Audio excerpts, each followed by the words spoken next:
बिरहा का मूल चीज कहानी होला। हम बताइला कि कहानी दिमाग से हट जाई। बिरहा ओम प्रकाश यादव का बिरहा सुनल व्यर्थ हो। बात का शुरुआत ही हमें से हो गई। कहां से बिरहा उठा है?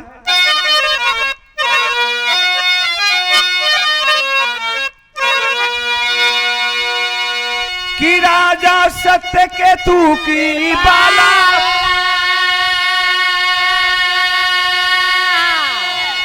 राजा सत्य केतु की बाला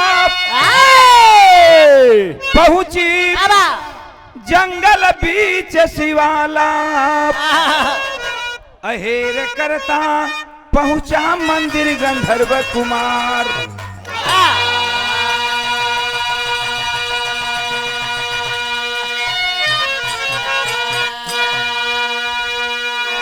राजा सत्य केतु का एक बिटिया जेकर नाम बाबू मोहिनी बतावल गई।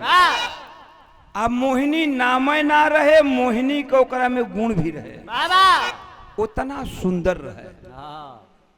मालिक एकदम फुर्सत में बनौले रहलन। मोहिनी नाम ना रहे ओके एक बार जे देख ले देखते रह जाए। जवानी के दहलीज पर बे जवान लड़की बे मोहिनी रोज अपना राजमहल से निकले आ निकल के सामने जंगल हो, जंगल में एक खूबसूरत मंदिर है, वो मंदिर में जाती थी, पूजा अर्चना करती थी, पूजा अर्चना करके लौट के बाबुल के दरबार में चली आवे। एक रोज जब ही पूजा करके मंदिर से बाहर निकलती है, एक हाथ में पूजा का थरिया बा और दूसर का हाथ से ओढ़नी का पल्लू अपन समारत मंदिर का सीढ़ी उतरत पे। तब तक एक घटना घट गई बाबू। कौन घटना घटी है?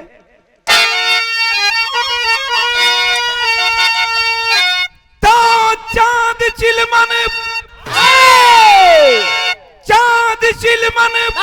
मिल कर चली चंचला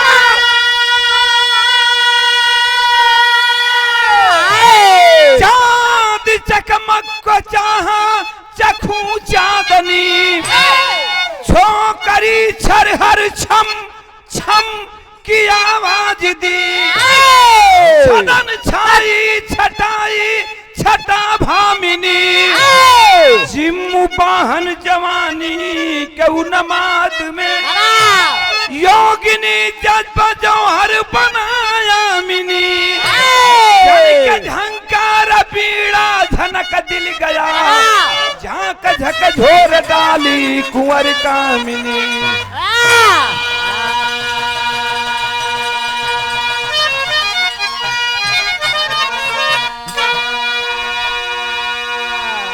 लड़की मंदिर के सीढ़ी उतरत वे ध्यान दिहन बतौले कि बिरहा का मूल चीज कहानी होला। कहानी से दिमाग हट जाई, बिरहा सुनल व्यर्थ हो। नाच देखल जाला, बिरहा सुनल जाला। आई ते आप लोगों का बिरहा का इलाका हो। जब वही मंदिर के सीढ़ी उतरत वे तब तक गंधर्व लोक से गंधर्व कुमार जिसका नाम जिमुबाहन बताया गया घोड़े पर सवार होकर के शिकार खेलता हुआ मंदिर के बगल से रास्ता था, वही रास्ता पकड़कर गुजर रहा था। अचानक वो लड़का का नजर वो लड़की मोहिनी पर पड़ गई। इतना खूबसूरत लड़की जब देखलस घोड़ा का लगाम रुके लगल, खिंचाए लगल ऑटोमेटिक। घोड़ा खड़ा हो जाता और घोड़ा से उतरता है वो नौजवान, घोड़े के लगाम को पकड़ करके एक पेड़ के टहनी में बांधता है। एक टक से वो लड़की के तिकवत बा। का भगवान ने कर खूबसूरती बनौले हूं, कितना खूबसूरत बे। यह मेरावत बा। कैसन सुगा के ठोर नियन कर नाक बा, कैसन पान के पतई नियन कर ओठ बा, कैसन मोती नियन कर दांत चमकत बा। यह लड़का मेरावत बा। कहल जला किसी शायर ने लिखा है कि धुली हुई हर चादर है निशानी गुनाहों की, सौंदर्य तरफ झुकना आदत है निगाहों की। मतलब कोई भी खूबसूरत चीज आप देख लेंगे तो नहीं चाहते हुए भी बार बार ऑटोमेटिक नजर आपकी बार बार जाएगी कोनो सुंदर चीज देखला पर। लड़कवा एक टक निहारत बा आ लड़का देखत बा, लड़की सीढ़ी से उतरत बे, अचानक वो लड़का का ना रह गई, एक ठे बात कह दियलस। का कहले बा मास्टर, तनी बढ़ के दा, तनी और बढ़ जा। आई हाँ वो एक लाइन तरज बा, का तर्ज का लाइन बा?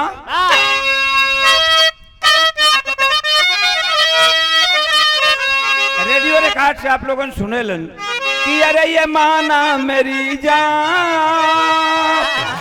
ये माना मेरी जान, मुहब्बत सजा है, मजा इसमें इतना मगर किस लिए है। लेकिन लड़कवा बोल पड़ल। जिमवाहन उस लड़की से सवाल कर बैठा, क्या कि अरे लगा तीर उर में, उर मतलब हृदय, ये हृदय बड़ा नाजुक होला। का लड़का कहले बा कि अरे लगा तीर उर में, हुआ दिल उजागरी, करना न मेरी इच्छा या नादरी। लगा तेरा उर में, हुआ दिल उजागर, करना न मेरी इच्छा या नादरी। लगा तेरा उर में, हुआ दिल उजागर, करना न मेरी इच्छा या नादरी। जब इतनी बात लड़का कहलस तो लड़की का पांव रुक गल। सोचे लगल कि अरे कोई अजनबी है मेरे सामने और कुछ मुझसे कहना चाहता है, कुछ कह रहा है। लड़की का पांव रुक गल, हाथ में पूजा का थाली बा, ओढ़नी सरियावत हुए अपने छाती पर। लेकिन देखें तब तक वो लड़का एक और बात कह दिया।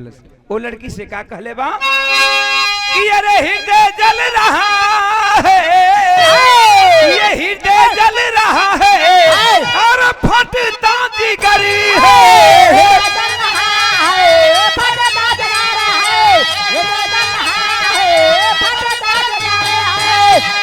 हृदय जल रहा है और फटता जिगर है, तेरे पास आने का केवल फिक्र है। बड़ी ऊंची बात कह डाला वो लड़का कि ये मिट्टी है मिट्टी, ये मिट्टी है मिट्टी में मिलना है इसको। मिट्टी का बना हुआ शरीर अर्थात मिट्टी हिंदी साहित्य व्याकरण से यमक अलंकार दिया गया। कहता है कि ये मिट्टी है मिट्टी, ये मिट्टी है मिट्टी में मिलना है इसको, एक दिन यहाँ से जाना है इसको।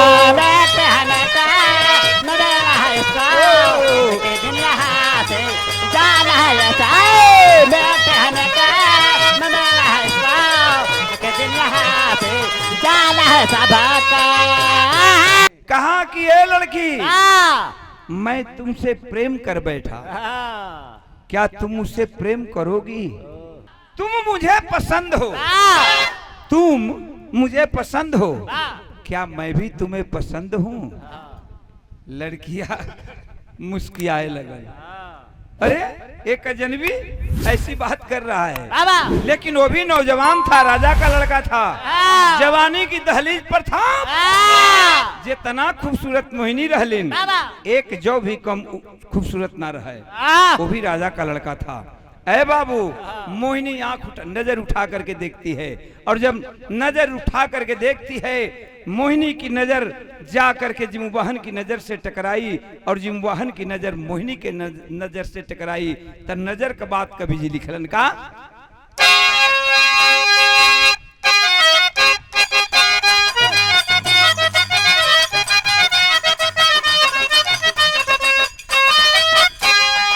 नजर बकुला की भांत, नजर बकुला की भांति दीवाना गड़ाई नजर, नजर नजर से मिली बालिका उठाई नजर। बाबा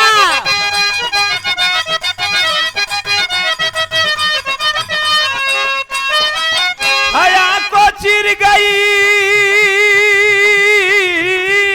बाबा हया को चिर गई तीर है चलाई नजर अदा के वोट में शर्मा के मुस्काई नजर।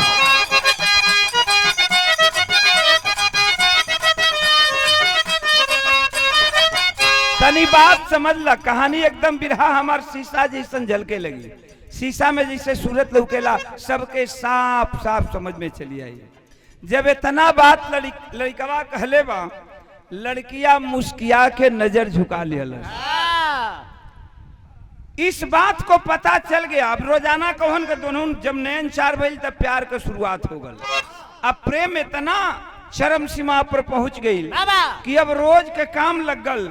अपने राजमहल से वो लड़की निकले वही मंदिर में जाए आऊ लड़का जिमुबाहन घोड़ा से अपन मंदिर तरावे दुनहुन में संपर्क होखे दुनहुन का मिलन होखे। त कहल जला कि खैर खून खांसी खुशी बैर प्रीत मदपान रहीमन दाबे ना दबे जाने सकल जहां। ई कुल चीज छुपवले से छुपत नहीं। धीरे धीरे हला होके लगल फुसफुसाहट होके लगल कि राजा सत्य के तू का लड़की मोहिनी ई कौनो नौजवान से फंस गई। ई खबर राजा सत्य के तू का पता चलल। आ जब राजा सत्य के तू का पता चलल तो कैलन है का कि सुना जब सत्य के तू कर्म का निर्वाह किया। सुना जब सत्य के तू कर्म का निर्वाह किया उसी मंदिर में उन दोनों का विवाह किया।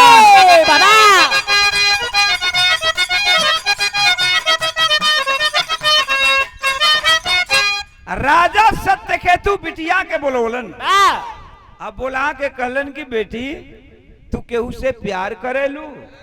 हे तना भाई बैठल हूं कौनो नौजवान लड़की से होकर अगर बाप पूछे कि तू केहू से प्यार करेली तो काऊ लड़की बोली हो नजर झुक गई बाबू। शर्म से नजर झुक गई। राजा सत्य के तू चालाक आदमी था समझ गया। कहा कि बेटी प्यार करना प्रेम करना कोई गलत नहीं है। मैं भी कहता हूं कि प्यार करना कोई बुरा बात नहीं है लेकिन प्यार को वासना में दूषित कर देना महापाप होता है। कहा कि प्यार करना कोई पाप नहीं है। राजा सत्य केतु बोला कि प्यार किया तूने कोई गलत नहीं किया बेटी। तो जिस नौजवान से तू प्यार करती है चलो मैं उसी नौजवान के साथ तेरी शादी कर देता हूँ। जिमुबाहन के बोलौलन वही मंदिरे में जेवना मंदिर से प्यार का शुरुआत भइल है दुनहुन का गंधर्व रीति रिवाज के अनुसार देवी को साक्षी मान करके राजा सत्य केतु अपने बिटिया के शादी वो नौजवान से कह दिहलन। आज दुल्हन बन के वो मोहिनी अपने बाबुल के राज दरबार में आई है अपने पति जिमुबाहन के साथ।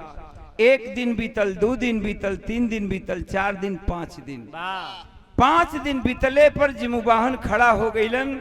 राजा सत्य केतु के सामने हाथ जोड़ के कहलन कि पिताजी आपके राजमहल में कितना दिन तक हम रह हमरे दुल्हन का विदा कह दे हम लेके दुल्हन अपने यहाँ जाओ।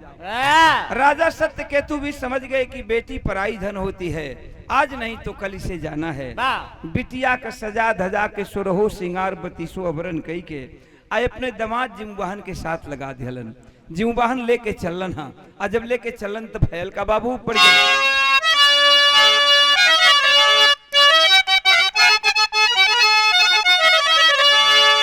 कि रहिया चलता जब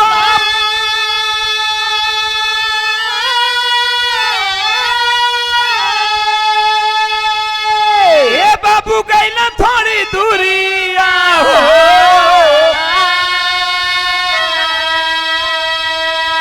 हड्डियों का मिला भर मार हो सुन सन रहिया में अब सुना ले रोवैया बुढ़िया बुढ़िया से पूछे लनी कुमारी हो।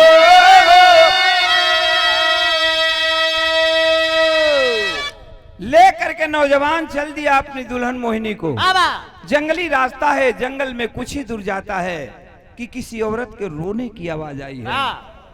नौजवान था, जवानी की जोश थी, खड़ा हो गया, अंदाज करने लगा कि किधर से आवाज आ रही है। और जिधर से आवाज आ रही थी दौड़ पड़ा उस आवाज की ओर। जंगल के बीचों बीच जाता है तो क्या देखता है बाबू? चारों तरफ हड्डियों का ढेर लगा है। चारों तरफ हड्डी हड्डी, हड्डियों का ढेर बरमार लगा है। और उसी हड्डियों के बीच में बैठकर एक बुढ़िया औरत रो रही है, फुक्का फाड़ फाड़ करके रो रही थी। नौजवान बर्दाश्त नहीं किया बाबू, सवाल कर बैठा। का सवाल कैले बा कि केवनी, अरे केवनी कराना ये माई बारी से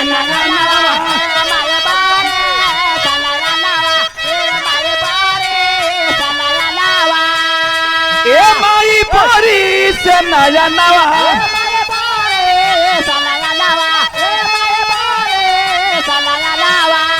केवनी करनवा माई हो, केवनी करनवा माई हो, केवनी के पतिया करनवा माई हो, केवनी रे पतिया, केवनी करनवा माई हो, केवनी रे पतिया। कलश आवाज दिया कि माँ, बुढ़िया माँ, इस सुनसान जंगल में हड्डियों के बीच में बैठकर क्यों रो रही हो? वो बुढ़िया बड़ी मासूमियत से जवाब देती है, कहती है कि बेटा तू चला जा, तुझे देखने से पता चलता है कि तेरी दुल्हन के हाथों की मेहंदी और पांव का महावर धूमिल तक नहीं हुआ है। तेरी कुछ ही दिन पहले शादी हुई है, चला जा। नौजवान कहा कि अरे माँ, मैं तुझे माँ शब्द कह करके संबोधित किया, तू मेरी धर्म की माँ हो, मैं तेरा धर्म का बेटा हुआ, फिर ये बात छुपाती क्यों हो? तब बुढ़िया मासूमियत से रोवत बे और बतावत बे। का कहले बे बाबू? अरे दर्द की आग में मैं, दर्द की आग में मैं खुद जल रही, तब तेरा दिल जलाने से क्या फायदा? दर्द की आग में मैं तो खुद जल रही, तब तेरा दिल जलाने से क्या फायदा? दर्द की आग में मैं तो खुद जल रही, तब तेरा दिल जलाने से क्या फायदा? अरे बात तुझको बताकर मैं पछताऊंगी, तो आंसुओं के सहारे मैं पी जाऊंगी। तब लड़का जवाब देता कि वक्त से पहले बुढ़िया, वक्त से पहले बुढ़िया तू मर जाएगी, बात दिल में छुपाने से क्या फायदा? कहा नौजवान कि अरे बुढ़िया माँ, तू तो कुछ ही दिनों के लिए इस धरती का मेहमान हो, फिर ये बात क्यों छुपाती हो, क्यों नहीं बताती हो? तो बुढ़िया तेज में आ गई और कहती है कि बार बार मैं कहती हूं कि तू चला जा, चला जा, लेकिन जिद कर रहा है कि मैं बताऊं कि क्यों रो रही हूं। तो सुन, ये जितनी हड्डियां देख रहा है, सभी हड्डियां जंगल के अंदर ये मेरे बेटों की हड्डियां हैं। रोज गरुड़ आता है, एक बेटा को मारता है, खा करके चला जाता है। अब सबसे छोटा सा मेरा बेटा एक बच गया है, जिसका नाम है शंखचूड़। कल उसी की बारी है। क्या बताती है बुढ़िया कि कल सुबह होते सुन ले, कल सुबह होते सुन ले गरुड़ आएगा, शंखचूड़ मेरे बेटा को खा जाएगा। कहती है कि कल शंखचूड़ मेरा बेटा को आएगा खाने के लिए, मारेगा, मार करके गरुड़ खाएगा। और खा करके चला जाएगा, फिर मैं हड्डी को लेकर रोती रह जाऊंगी। बाबा ऐ नौजवान, जिस बुढ़िया को तू बुढ़िया कहता है, मैं कोई बुढ़िया नहीं हूँ, मैं कोई बुढ़िया नहीं हूँ। का बुढ़िया कहले बे कि नाग माता हूँ मैं, नाग माता हूँ मैं, डर कर भग जाओगे, नाग माता हूँ मैं, डर के भग जाओगे। प्रेम झूठा दिखाने से क्या फायदा, नाग माता हूँ मैं, डर से भग जाओगे। प्रेम झूठा दिखाने से क्या फायदा, नाग माता हूँ मैं, डर से भग जाओगे। प्रेम झूठा दिखाने से क्या फायदा। कहती है कि अरे नौजवान, जिस बुढ़िया को तो बुढ़िया माँ कह रहा है, मैं कोई बुढ़िया नहीं हूँ, सर्पों की नागिन हूँ। दुनिया के लोग मुझे नाग माता कहते हैं। और जब तुम ये जानोगे कि मैं सर्पों की नागिन हूँ तो डर करके भग जाओगे। चला जाओ, झूठ मूठ का दिखलावा का प्रेम मत दिखलाओ। अरे जब इतना बुढ़िया कहलस, नौजवान में जवानी की जोश थी, कहा कि अरे बुढ़िया माँ, कहती हो कि मैं डर करके भग जाऊंगा, तो मैं भगने वाला नौजवान नहीं हूँ। यहाँ से बिरहा बीर रस की ओर चलल हो। का बढ़ के दबिया और बढ़ जा।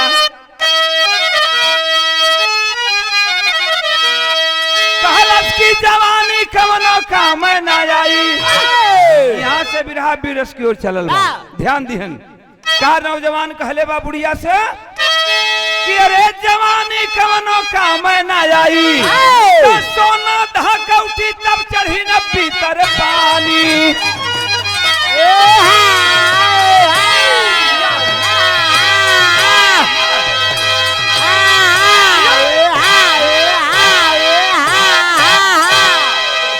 कहा कि अरे बुढ़िया माँ, कहती हो कि मैं डर करके भग जाऊंगा, तो मैं भगने वाला नौजवान नहीं हूँ। जिस वीर पर मुसीबत आ गई, कदम को पीछे हटा लिया, उसमें वीरता नाम की कोई चीज नहीं रह गई, वो तो कायर बन गया। डांट करके बोला कि वीरों का ऐसा धर्म नहीं, अरे वीरों का ऐसा धर्म नहीं जो आगे कदम बढ़ाता है, कुर्बानी दर कट वाले पग पीछे नहीं हटाता है। जाऊंगा गरुड़ सामने में, जाऊंगा गरुड़ सामने में, बेटे को तेरे बचाऊंगा, आ जाएगा जमराजा गुरकाज से लड़ जाऊंगा। तू कहती है कि डर करके भग जाऊंगा, मैं भगने वाला नौजवान नहीं हूँ। जिस वीर पर मुसीबत आ गई, कदम को पीछे हटा लिया, वीरता नाम की कोई चीज नहीं रह गई। तो सुन, कल गरुड़ आएगा शंखचूड़ तेरे बेटा को खाने के लिए, लेकिन गरुड़ के सामने तेरा बेटा नहीं जाएगा, तेरे बेटा के बदला मैं जाऊंगा। अगर खाना होगा तो गरुड़ मुझे मार कर खाएगा। मैं तुमसे वादा करता हूं कि अपनी जान दे करके तेरे बेटे शंखचूड़ की जान को बचाऊंगा। अपनी दुल्हन से बोला कि ए मोहिनी, चली जाओ अपने राजमहल में। अब जब तक बुढ़िया माँ का वादा पूरा नहीं करूंगा, तुझे दुल्हन बना करके नहीं ले जा सकता। पतिव्रता धर्म निभाते हुए मोहिनी तो चली गई अपने राज दरबार में बाबू, लेकिन तनी दूसरी रोज का घटना सुना। एक तरफ गरुड़ आया है बुढ़िया के बेटा शंखचूड़ को खाने के लिए, लेकिन शंखचूड़ के बदले ये नौजवान जिमुबाहन जाता है। और जब जिमुबाहन को गरुड़ देखा है, क्रोध से लाल जल उठा। कवि जी भाव दिहलन है का, तनी कवि जी बीरस चढ़ा दिहलन, मास्टर बढ़ जा। डांट करके गरुड़ कहा है क्या कि अरे काहे मन बढ़ावला बबुआ, काहे मन बढ़ावला बबुआ, काहे मन बढ़ावला बबुआ, राह के बसहला बबुआ, राह के बसहला बबुआ, राह के बसहला बबुआ, बुझला न बात कई का घाटा लेला बबुआ, काहे मन बढ़ावला बबुआ, राह के बसहला बबुआ, काहे मन बढ़ावला बबुआ, राह के बसहला बबुआ, दूसरा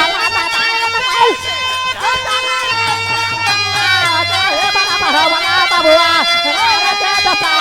बबुआ नौजवान जिम्मुवाहन से गरुड़ कहता है क्या कि दिया ना जला के दिन में सूरज के चिढ़ाई गई सूरज के चढ़ाए रे गैला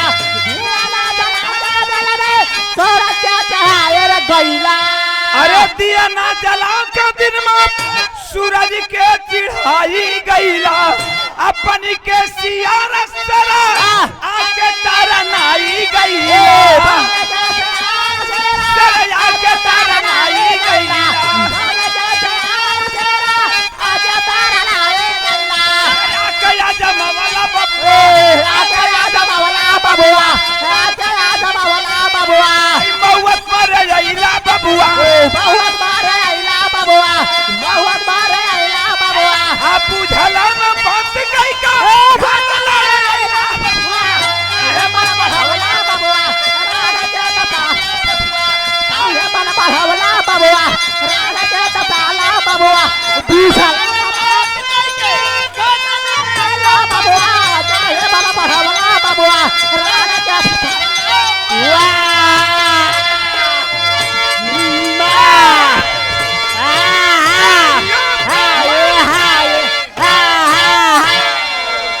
एक तरफ गरुड़ है एक तरफ जिम्मुवाहन लड़ाई आर पार की है।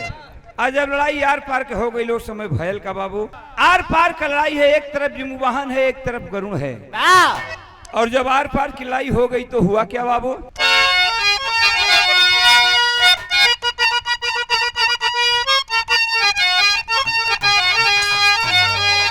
कही ना कि प्रणवा न करला आहार फलवा के दादा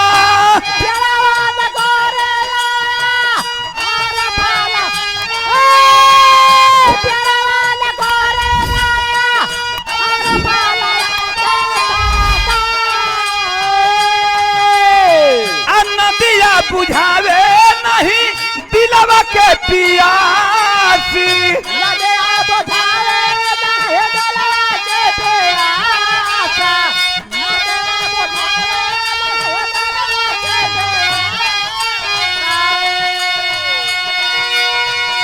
ज्ञानी के ज्ञान भंडार दुनिया में जैसे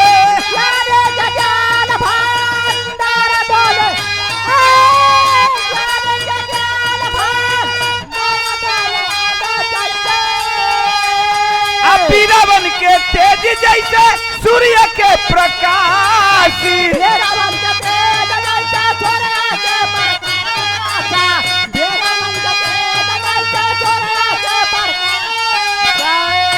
एक तरफ गरुड़ है एक तरफ जिम्मुवाहन लड़ाई आर पार की है वो समय गरुड़ कैलन है का बाबू कि पंजा सा मार मर पंजा में धाई दिहले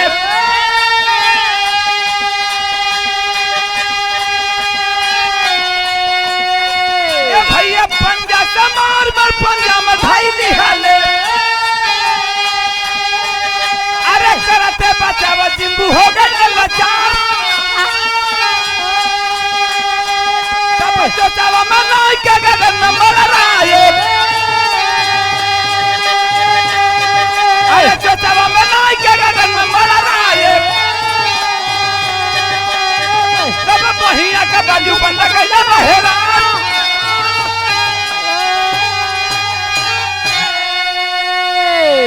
गरुड़ जिम्मुवाहन को पंजा से मार मार करके घायल कर दिया लहू लुहान जिम्मुवाहन खून से लथपथ बेहोश हो गया और जब जिम्मुवाहन बेहोश हो गया तो गरुड़ अपनी चोंच में उठाया है जिम्मुवाहन को और आकाश मार्ग में से उड़ने लगा।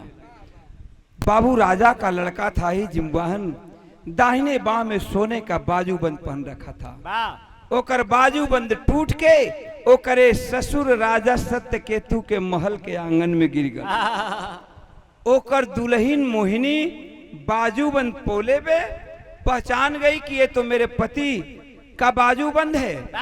सोच गई कि मेरा पति बुढ़िया के बेटा को बचाने के लिए गया, लेकिन आभास हो रहा है कि मेरा पति मारा गया क्या भाई? गरुड़ के हाथों से शहीद हो गया क्या? रोती धोती बाजूबंद लेकर के और गरुड़ के सामने आई है। कैले का बे मेहरारू कि आई के गरुड़ से करेली हाथ जोड़िया,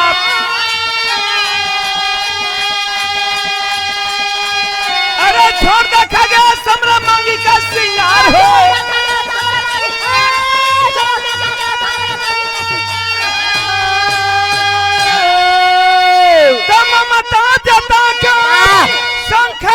बोला बतिया छोड़ के खगेश कैला हमके यार बाबू।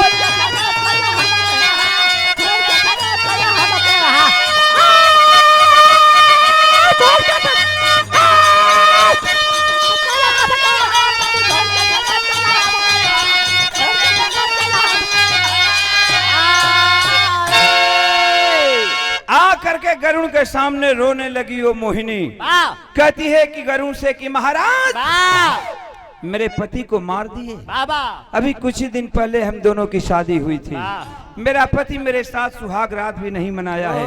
मेरे हाथों की मेहंदी पांव का महावर धूमिल तक नहीं हुआ है। मेरे पति को मार दिए।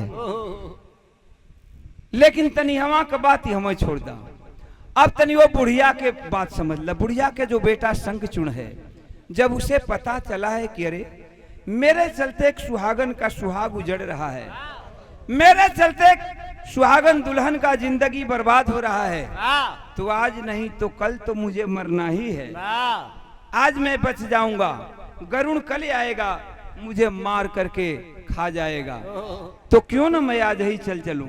गरुड़ के सामने एक दुल्हन की जिंदगी बर्बाद होने से बच जाएगी, एक सुहागन का सुहाग बच जाएगा। गरुड़ के सामने आया है बाबू ओ शंखचूड़ बुढ़िया का बेटा। कहा है कि महाराज आपका दुश्मन मैं हूं, मुझे मार करके खा जाओ, लेकिन इस नौजवान को छोड़ दो। जब इतनी बात गरुड़ सुन लेना और शंखचूड़ के देखलन त कहलन की शाबाश, तुझमें भी मानवता है, इंसानियत है। गरुड़ के दिल में दया आ गल। कलन की ठीक है शंखचूड़, अब तुम मेरा दुश्मन नहीं रहा, अब तुम्हें मैं मार कर खाऊंगा नहीं। बेटा मांग लो वरदान, तुम्हें क्या चाहिए। देखें जो मारने के लिए उतारू था गरुड़, कहा कि वरदान मांगो, तुझे क्या चाहिए। तेरे अंदर इंसानियत है, मैं खुश हूं तेरे ऊपर।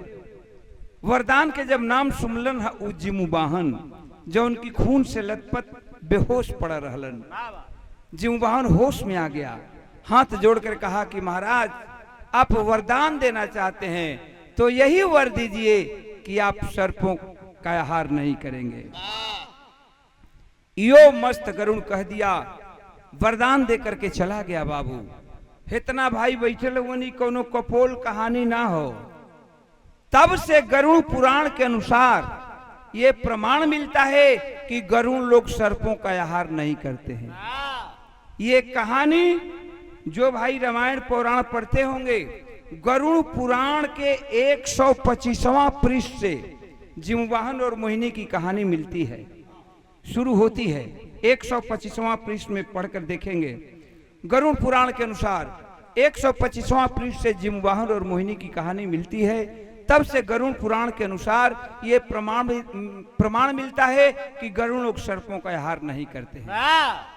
बुढ़िया के वादा को निभा दिया और नौजवान जिमुबाहन बुढ़िया के बेटा को बचा लिया। बुढ़िया का बेटा शंखचूड़ तो बच गया, लेकिन ये नौजवान जिमुबाहन गरुड़ के मार से इतना घायल हो चुका था बाबू, इतना घायल हो चुका था कि उसी जंगल में अपनी अंतिम दम को तोड़ देता है। और जब अंतिम दम को तोड़ दिया तो उसकी पत्नी मोहिनी अपने पति की लाश को लेकर के उस जंगल में रोती है। गरुड़ पुराण के अनुसार इतना तक प्रमाण मिला कि इतना रोई, उसके रोने से पेड़ के पत्ते झड़ गए। आखिरकार अब रो रो करके अपने पति की लाश को लेकर के और लकड़ी चुनती है, लकड़ी चुन करके चिता सजाती है और चिता सजा करके अपनी पति की लाश को चिता पर रखती है और चिता पर लाश रख करके आग लगाती है। आग लगाती है, धू धू करके चिता के साथ लाश जलने लगी। बारे मोहिनी नहीं बर्दाश्त कर पाई। मोहिनी जा करके उसी चिता पर अपने पति के लाश के ऊपर सो जाती है। जलकर जिमुबाहन भी जल गया, मर गया। मोहिनी भी अपने पति के साथ सती हो गई। लेकिन आज दोनों जिंदा हैं। मोहिनी भी जिंदा है और जिमुबाहन भी जिंदा है। दोनों कहाँ हैं, किस रूप में है, कवि जी उपमा दिए हैं। हमरे बिरहा का अंतिम लाइन वाले कि इतने में बिरहा के निचोड़वा का कि अपना यागन क्या जरिया हाय डूबा वाला बिरवा कई के वादा क्या जी करिया निभावला बिरवा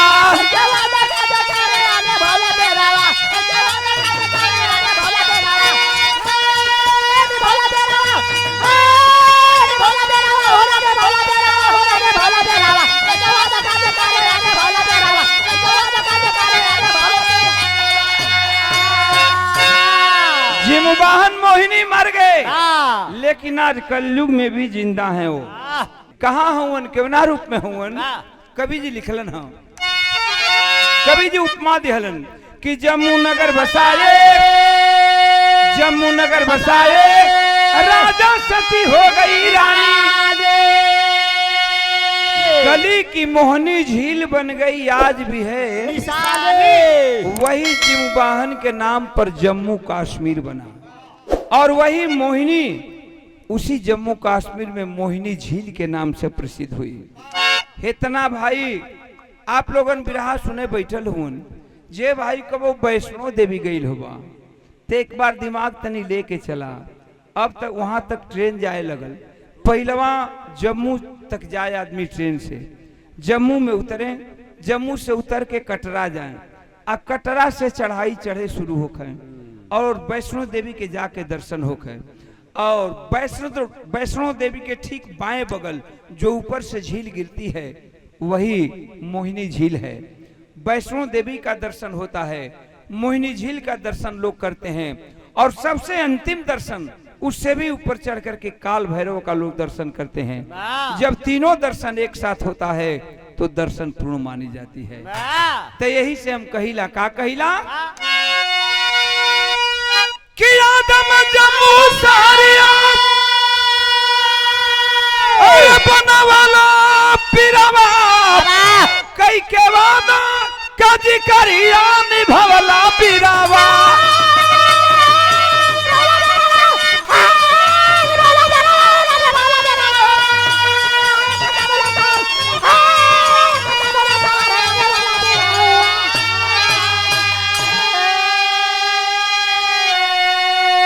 इसीलिए मैं कहता हूं कि कोई अपने लिए मरता है, कोई गैरों के लिए मरता है, लेकिन जो गैरों के लिए मरता है उसी का नाम इतिहास के पन्नों में स्वर्ण के अक्षरों में लिखा जाता है। आज मोहिनी जिमुबाहन नहीं है, मर गए, फिर भी कलयुग में दोनों का नाम अमर है, दोनों जिंदा हैं। तो यही से हम कहिला कि अपना खातिर तो सभे मरत बा, तनी दूसरा खातिर मर के देखा कितना जिंदगी का आनंद मिलत बा। गाना के हमरे अंतिम लाइन रहल का जय जखाड़ गुरु स्वामी जी के ओम प्रकाश फुलवारी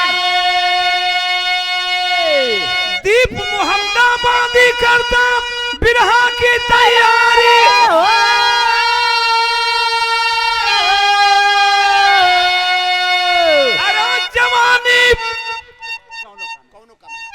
जवानी कौनो कामे ना आई, लिखता गंगा सागर दहिना रहे भवानी, जवानी कौनो कामे ना आई।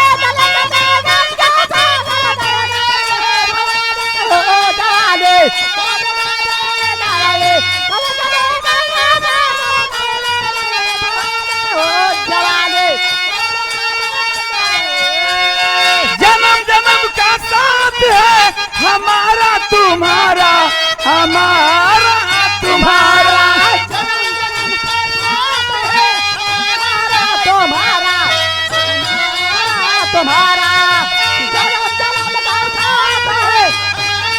तुम्हारा तुम्हारा तुम्हारा हो जन्म लेंगे दोबारा हमारा तुम्हारा